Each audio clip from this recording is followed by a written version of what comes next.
So,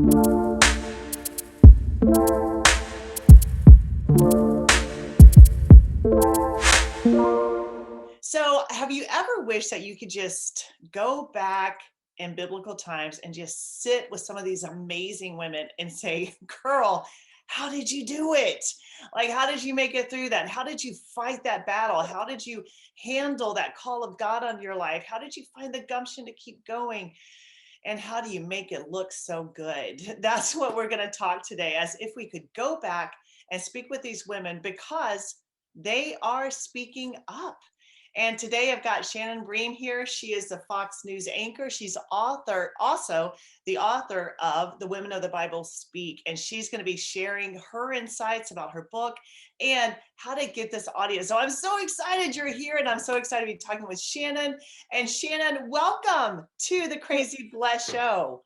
Hannah, thank you so much for having me. It is great to be with you to talk about all kinds of interesting, important things and just to have a chat.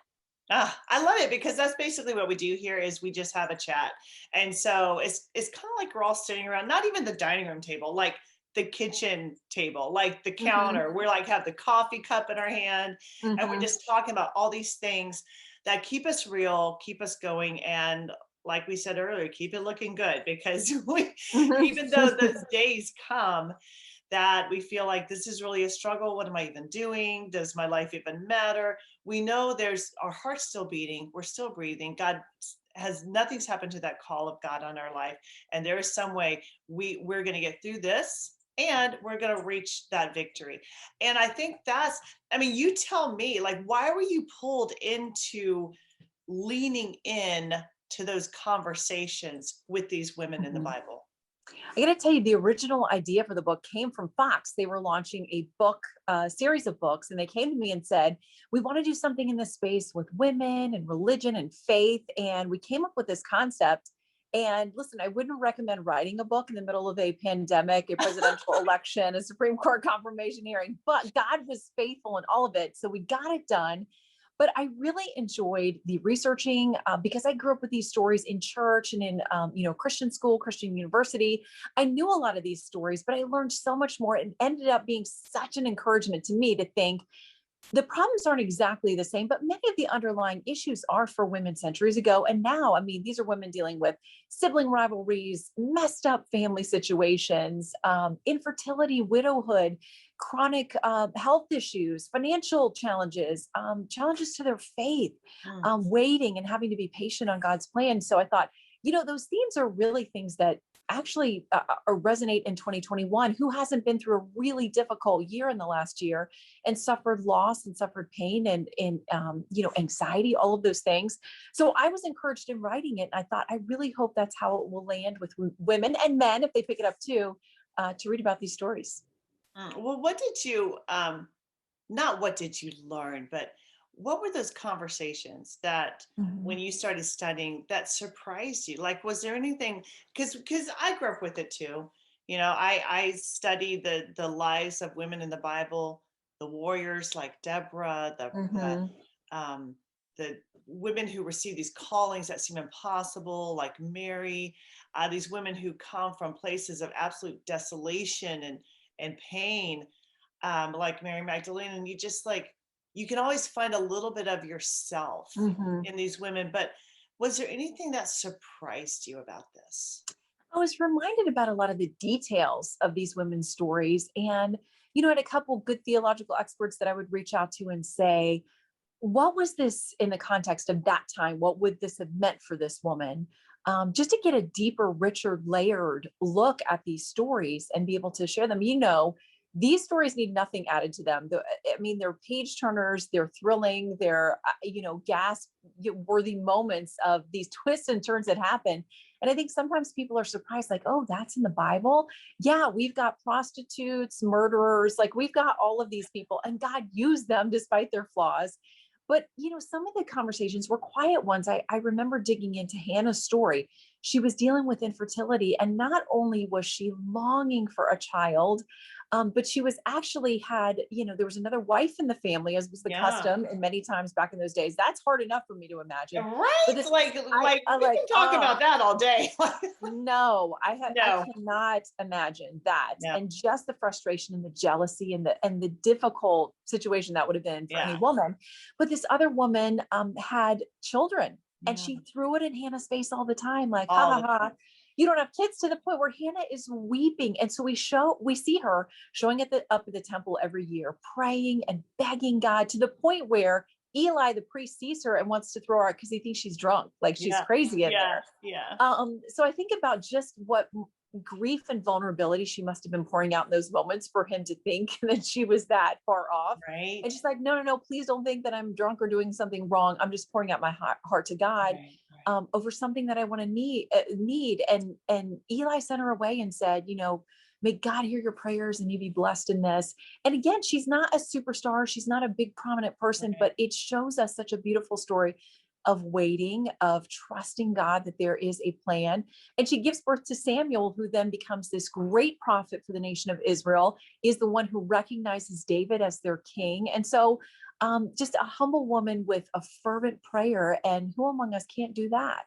Yeah, that is so true. Well, it's not just because my name is Hannah. Like I Right. love Hannah's story because it took a lot of guts Hmm. to believe God when you don't see any evidence of it Yeah. in your life. And I think that's what a lot of women struggle with sometimes. It's like, I want to believe. It's like that moment when, that man was talking to Jesus about his son being sick, and he said, Lord, I believe, help my unbelief. Hmm. It's, that moment when you're like, I want to believe, but there's so much in my past and my history in my mind where it's Hmm. like I'm doubting it.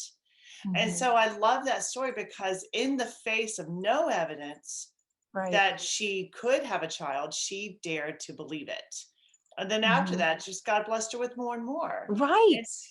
that's what the beauty of it. And one thing that I think is so spectacular about studying the women of the Bible, especially the women who were the broken, who were the prostitutes, dealing with Mhm. horrible situations. They're also in Jesus's bloodline. Isn't Yes. that amazing? I love Like, that. he even called like Rahab the harlot. Like, he even, Right. like, the Bible even says, like, oh, guess what? Here's a harlot right Hmm. there in the bloodline of Jesus. So saying that Jesus is for every single person, there's no Hmm. place too high, too low that his love will not reach. And I think that story of redemption throughout all of these women's lives and all of the different aspects of their stories, I think that is so beautiful. So no matter where we Hmm. are in our journey as women, no matter how high the achievement, no matter how low the place that we enter into, that place of pain and suffering, Jesus doesn't change. Like, he's always Hmm. there through the whole thing. Yeah, so true. And, I included this last sort of catch all chapter in the Bible because it's about Jesus and a number of women. Most of them, we don't know their names, but he had some important interaction with them that showed us how he valued women, how he treated them, especially these outcasts. I mean, I think about the woman caught in adultery that was going to be stoned. Most people, if you have familiarity with the Bible, you'll know that story where Jesus basically says, all right, the first person here without sin, which is all of us, you can cast the first stone. And it says that they kind of quietly dropped their stones and walked away one by one. It wasn't like this mass exodus. They all kind of were Right. slinking away, I think, in Yeah. shame, because we are all sinners saved by grace. Yes. If we've accepted what Christ has done for us. And so he turns to her and says, like, who's here left to condemn you? And she says, no one. He says, neither do I. Go and sin no more. I mean, that's always part of the message, but I don't condemn you. I mean, I Yeah. see you as a human being. I came to seek and save the lost. I came to redeem you.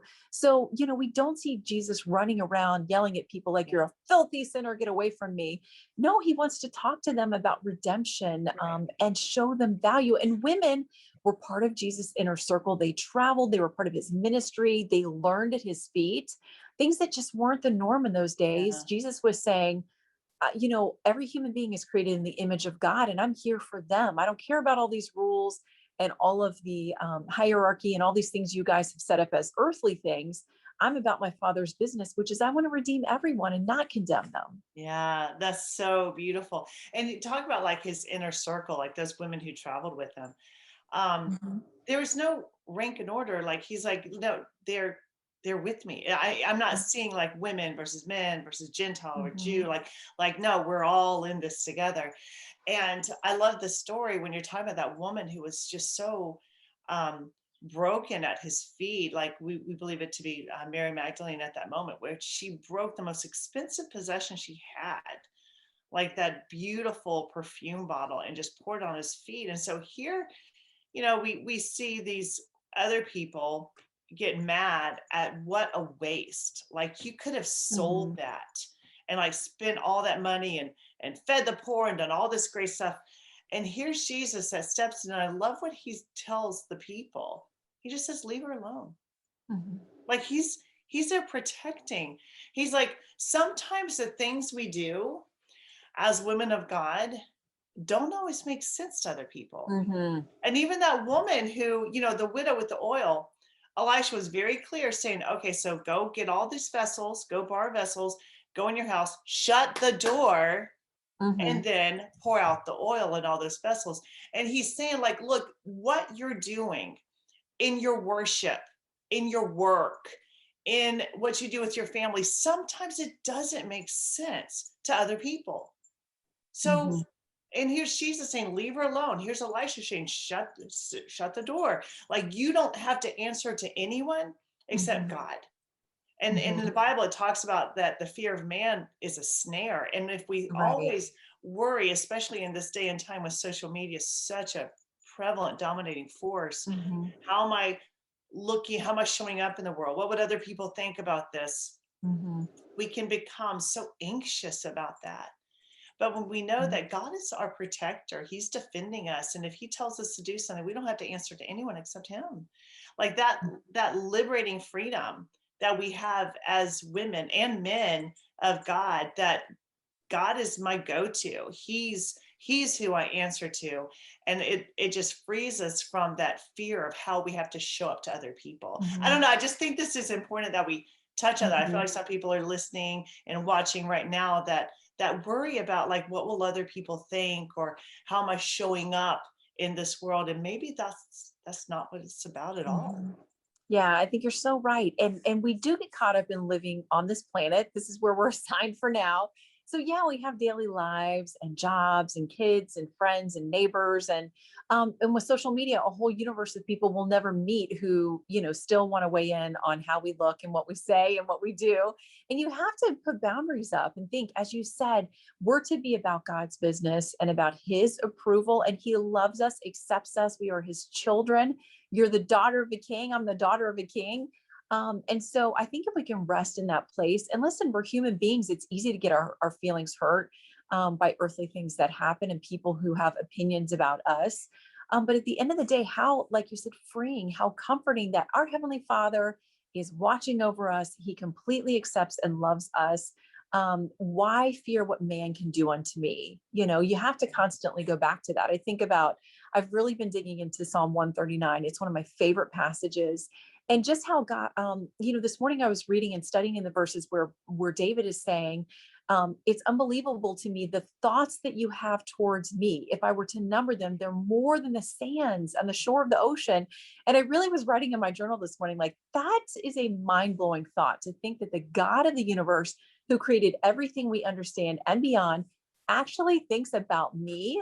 And I admit I have doubts. Like, really, God, are you really thinking about me? Like, you've got important stuff to do. You've got a universe to run. Yeah. But David says we should be so comforted and excited about that. That 24 hours a day, God is watching over us. Wow. He knows every detail of our lives, good and bad. And so He is here and He's working in all of it. Wow. Think about if we could hold that thought, Yeah. Shannon, all the time. Like the Hmm. difference it would make in our life from the time we wake up. And, I remember as a young mom, like I have 7 kids, constantly like taking care of kids and Hmm. changing diapers. And so we live lives where we're highly distracted, and it's easy to get into that stress response, you know. But if we could just carry this thought of like, God's thoughts are consumed with me. He's Hmm. always thinking about me. I am always on his mind. I'm always in his heart. And he's leaning toward me. He's fighting for me. And just that one thought, if we could hold it, imagine what a difference it would make in our Hmm. lives. Like So just like you shared, about that revelation you had this morning. If we could hold that amazing concept, how much it would change what we really lose our cool over, you know? right.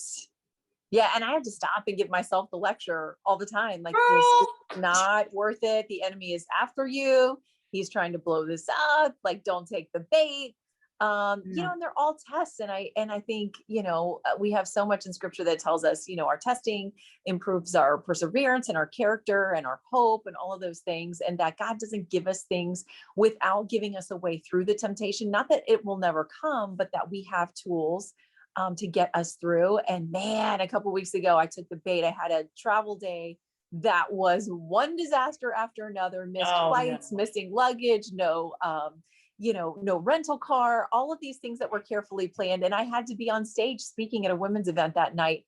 And I reached out to a couple of friends, and I tried to stop and make myself pray, but I lost my cool a couple of times. My friends are like, the enemy's after you. In those situations, he doesn't want you to speak. I thought, at this point, I've traveled in these like jogger pants and, like an athletic jacket. And Yeah. if I have to go on stage like that, I think God will honor that. And these women will understand and be like, I've been there. It's real. I went Like to what a Walgreens and got testimony. some dry shampoo from Walgreens to do my hair. And but yeah, the traps and the temptations, like you said, are there all the time. We all have frustrations every single day, but God is with us. He promises in it. And if we can stop for just Mhm. a minute and go to Him instead of having a meltdown, that's going to be much more rewarding. Shannon, why are you preaching to me this morning, girl? Listen, I guess I'm preaching to myself. That was not a pretty day for me. And then I felt like I'm Oh getting up my here to share goodness. with these women, and like I've totally lost my cool, been screaming at Walgreens and, just not at anyone, but just in my car when I Yeah. finally did get a rental car. So, you do what you Oh, can. that's so funny. Yeah. You notice Shannon has no problem stepping on all of our toes, right? Absolutely. Mine But it's right just at the true. head. Yeah, mine are the first toes in line to get Yes. stepped on.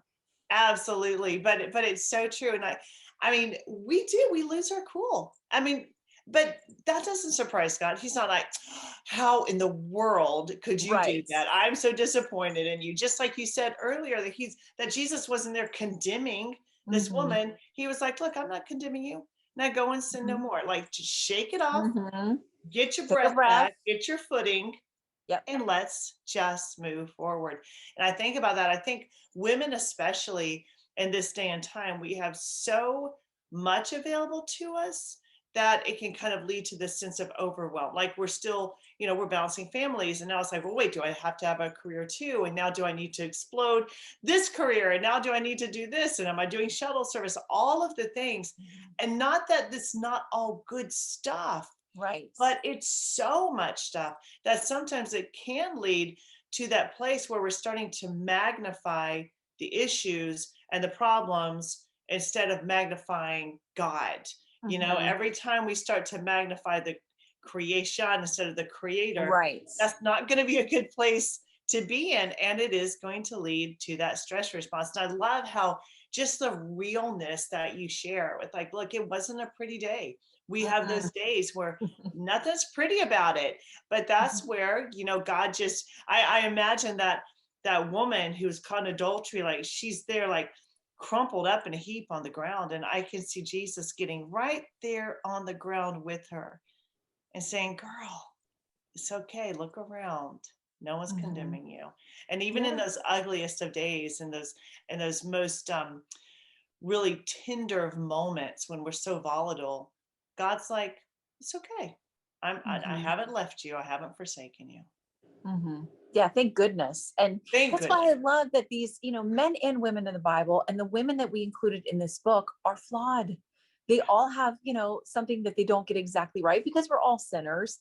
And I love that they're in the Bible. And I fought to include like Rahab, the prostitute, and some of these people in the book because I thought God uses their messes. As you said, some of these women end up in the lineage of Christ directly. I think of Tamar, who has probably the like sauciest story in the whole Bible, who makes some really questionable decisions. And even Yeah. she ends up in the lineage of Christ. And so he's working through our stories. I love that nobody in the Bible is perfect. Not even David, the man after God's own heart, super flawed, horrible decisions, but God redeems and says, there's value in you. I see you as in the image of God. And there's forgiveness. Thank goodness we need it every day. I do. There's mercy. And I love that. That's why I wanted to include these women just as they were, not perfect, but people who had real lives and real sin and real flaws, but just to show that God works through everyone, great and small, if we're willing and we get with the program. And we get with the program. Mhm. I don't know how many times I heard that. Hannah, get with the program. I know. Some days it's harder than others.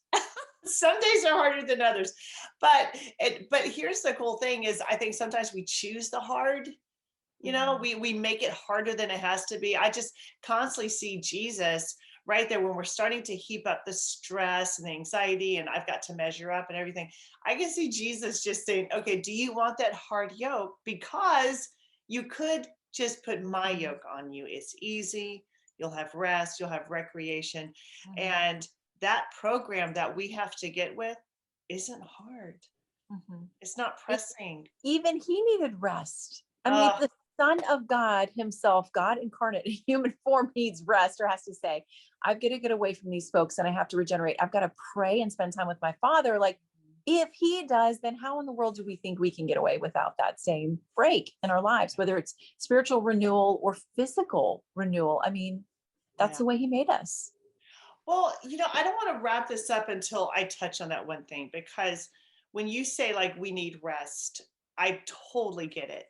But I also know that kind of the women I run with, the people in my circles, like we almost look at rest as a detriment. A Like, weakness. Yeah. I mean, you probably get this. You probably understand this at a certain level where it's like, it's almost like, no, no, no, I'll rest later. I'll do that later. That's going to like slow me down.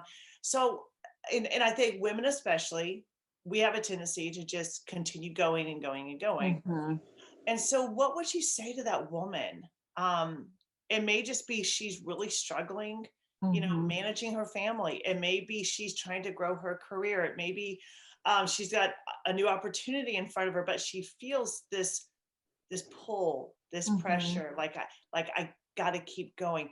How would you tell her to rest? What can Well, and she do? it's even, we can feel that pull toward ministry. I mean, to things that are good, as Girl, you mentioned before, yes, these are good things. good I thing. think about the story of Mary and Martha, the sisters of Lazarus, Mm, who are included in this book. And, Jesus is there. Martha's running around with the preparations and trying to wait on everybody as they're meeting in their home. Mary is at the feet of Jesus. She's studying, she's hearing, she's listening, and spending time with him. So when Martha starts complaining and Jesus like, why don't you tell her to help me and that kind of thing, he says, Mary has chosen what's better. And I'm not going to take that away from her. Not that what you're doing isn't important and good, but that spending time with me is ultimately what it's all about. And I think it's hard. I have really, and I'm still a work in progress on that, have a hard time saying no, because these are good, positive things. Speak at this church or volunteer here or take an extra job at work and a great assignment. I mean, the kids want to join something new. I mean, there are all kinds of things that are good. But when you feel that you are frazzled and losing it, I don't believe that's of God. I think right. He created us to need rest, to have to carve out time for our families, for ourselves within our families. Amen. And I don't think He wants you to say yes to everything and be fried. I don't think that's God's will. And No. I think that sometimes we need a sounding board, whether it's a good friend or a spouse, to help you set boundaries and to make good decisions. And please don't feel guilty about being restful. I think we in the Western world, primarily in the US, see resting as a weakness. Like we brag, like, oh, I only need 5 hours a night or whatever it is. Yeah. That please, we've got to turn that on its head. We have to say there needs to be Sabbath time. There needs to be downtime. Like you have to rest and not feel guilty about it. That is the way God created us. And as I said, if the Son of God himself needs a break, then who are we to think that we don't? Amen. Amen. I love it so much. Shannon, I love spending this time with you. This has been such an amazing time to just dive into these conversations and these women, and in doing so, dive into those places in ourselves. And so Mhm. I really appreciate your time today. And how can people get more of you? How did they get your book? Like tell us how to get more of Shannon. You can always get me on Facebook, Shannon Bream there. Also, Twitter at Shannon Bream, or Insta if you want to see my dog and my life and crazy things that I do is also at Shannon Bream. But the book is available everywhere: Amazon, foxnews.com/books. If you want a signed copy, you can go to premiercollectibles.com/Bream. They've got books there that I'm happy to sign for people as well. So, we included study questions. It's something you can go through on your own, or I've had a lot of people tell me they're doing it as a Bible study group. So, Women of the Bible Speak, I hope that you'll find it encouraging, and just pass along your copy to someone else so they can read it when you're done with it. Ah, beautiful. Thank you so much. What a great time, y'all, diving into the women of the Bible, finding out what makes them tick, and in doing so, finding out what makes us tick as well. Bless you like crazy.